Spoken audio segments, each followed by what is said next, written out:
Une dernière blessure, une ultime visite et un départ sans retour. Le 29 juillet, à 9 heures du soir, Madame de Guigné reçoit la cruelle nouvelle. L'officier Jacques de Guigné était tombé en héros à la tête de ses hommes dans le terrible assaut de la Crête du Linge en Alsace. C'était le 22 juillet 1915. La veille, il s'était confessé.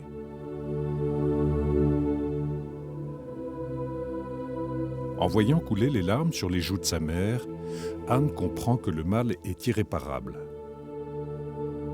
Anne fut vivement impressionnée. Elle me regardait tristement, pleurant avec moi et me couvrant de caresses. La chère petite commença à vivre plus avec moi et à chercher à me tenir compagnie. Elle n'avait que 4 ans.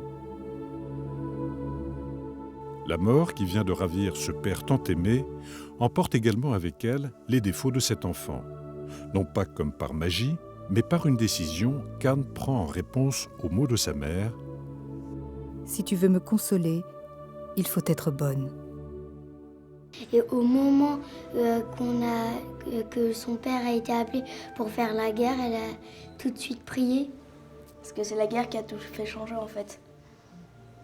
Il semble d'ailleurs que mon père, il a dû savoir à peu près un jour à l'avance qu'il allait se faire tuer parce que l'ordre qu'il avait reçu, il savait qu'il ne s'en sortirait pas et que son sacrifice, à 30 ans, laissant 4 enfants, a mérité à Anne une grâce particulière. Et nous l'avons toutes eue, cette grâce, mais elle est la seule à y avoir répondu. Elle s'y emploie et encourage son petit monde à en faire autant.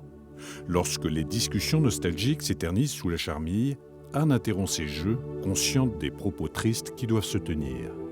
Elle regarde sa mère et si des larmes perlent dans ses yeux, elle s'approche délicatement et lui glisse à l'oreille. « Papa est au ciel, il est heureux. » Puis, elle se dirige vers son frère et lui chuchote. « Tu sais, il faut être bon, maman a du chagrin. » Rongée par la douleur, Madame de Guigné ne prête pas tout de suite attention aux changements qui s'opèrent chez sa fille. C'est Mademoiselle Basset, la gouvernante d'Anne, qui, entrant au service de la famille quelques années plus tard, notera alors le caractère exceptionnel de l'enfant. À l'époque, il était fréquent qu'une institutrice vienne s'occuper des élèves à domicile.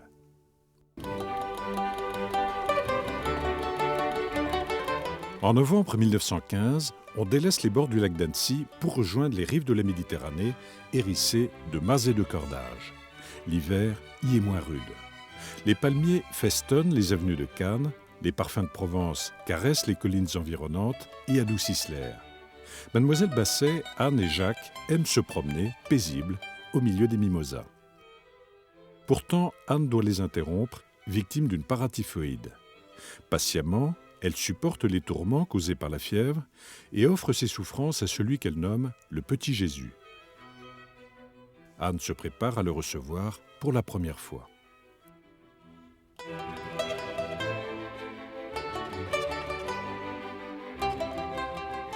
Les religieuses auxiliatrices sont chargées de lui faire le catéchisme. Anne est ravie. Ses petites camarades aussi qui trouvent que Anne est la plus gentille de toutes. Anne était une élève attentive, mais pas particulièrement douée pour la classe. Au catéchisme, par contre, elle semble tout comprendre avec beaucoup de facilité. Pourtant, étant donné son jeune âge, l'évêque hésite à la laisser faire sa communion. Elle doit passer un examen avec le supérieur des jésuites. Elle n'a, selon sa propre expression, que 6 ans moins le quart, mais ses réponses dévoilent son intimité avec Dieu. « Quand le Seigneur obéit-il » demande le Père. « À la messe, au moment de la consécration. »« Et à quelle parole obéit-il » ? ?»« Ceci est mon corps, ceci est mon sang. »« Quel sacrement avez-vous reçu ?»« Le baptême et la pénitence. »« Lesquels recevrez-vous » ? L'Eucharistie, la confirmation. »« Et plus tard ?»« Peut-être le mariage. »« Et l'ordre ?» ?»« Oh mon père, l'ordre, ça c'est pour vous. » L'examen est un succès. Le supérieur émerveillé avoue, non seulement elle est prête, mais je souhaite que nous soyons toujours au degré d'instruction religieuse de cet enfant-là.